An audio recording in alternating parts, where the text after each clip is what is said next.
မင်္ဂလာပါရှင်မုတ်ဖုတ်ဆက်မလို့အဲဖရိုင်ယာမလို့ပဲနဲ့ကောင်းကြီးရွှေကြည်လေးလှုပ်ရှားပြလို့ပြန်လဲမျှဝေတာဖြစ်ပါတယ်ရှင်ကောင်းကြီးစံ3ခွက်ကိုတော့ရေတညကျုပ်စိမ်ပေးထားလိုက်ပါတယ်ရှင်ရေစိမ်ပြီးတာကောင်းကြီးစံတွေကိုတော့ပေါင်းလေးနဲ့ထည့်ပေါင်းရမှာဖြစ်ပါတယ်ပေါင်းမရှိတဲ့သူကလည်းမိမိအဆင်ပြေတဲ့ပုံစံနဲ့ပေါင်းပေးလို့ရပါတယ်ရှင်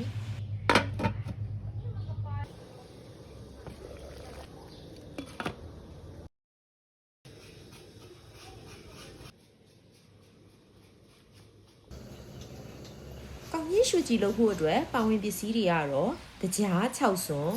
ဝါးနိုး250 ml အုံးနိုး150 ml နဲ့စားအနှဲငယ်ဘိန်းစီအနှဲငယ်တို့ကိုအသုံးပြုထားတာဖြစ်ပါတယ်ရှင်ပါဝင်ပစ္စည်းတွေကိုတော့အိုတိုးထဲထည့်ပြီးတကြားကြည်တဲ့အထိမှွေပေးရမှာဖြစ်ပါတယ်မှွေပေးသွားရင်တော့ပေါင်းထားတဲ့ကောင်းကြီးတွေကိုထည့်ပြီးရေခမ်းတဲ့အထိကြိုပေးရမှာဖြစ်ပါတယ်အိုးမကက်စေဖို့အတွက်စီအနှဲငယ်အသုံးပြုဖို့လိုပါတယ်ရှင်ဒါကတော့နွားနို့လည်းပါတာဖြစ်တဲ့အတွက်အစိမ်းရတာဖြစ်ပါတယ်အချိုးကြိုက်တဲ့သူကတော့နွားနို့လျှော့ပြီးတကြားကိုပို့သုံးနိုင်ပါတယ်ရှင်ပြီးရင်တော့မိမိနဲ့လိုတဲ့အိုးထဲကိုထည့်ပြီးတေချာလေးဖိထားပေးရမှာဖြစ်ပါတယ်ဘိန်းစီလေးဖြူပြီးသွားတဲ့အခါမှာတော့မီးအေးလေးနဲ့စိတ်ရှည်ရှည်ထားပြီးနှက်ပေးဖို့လိုပါတယ်ရှင်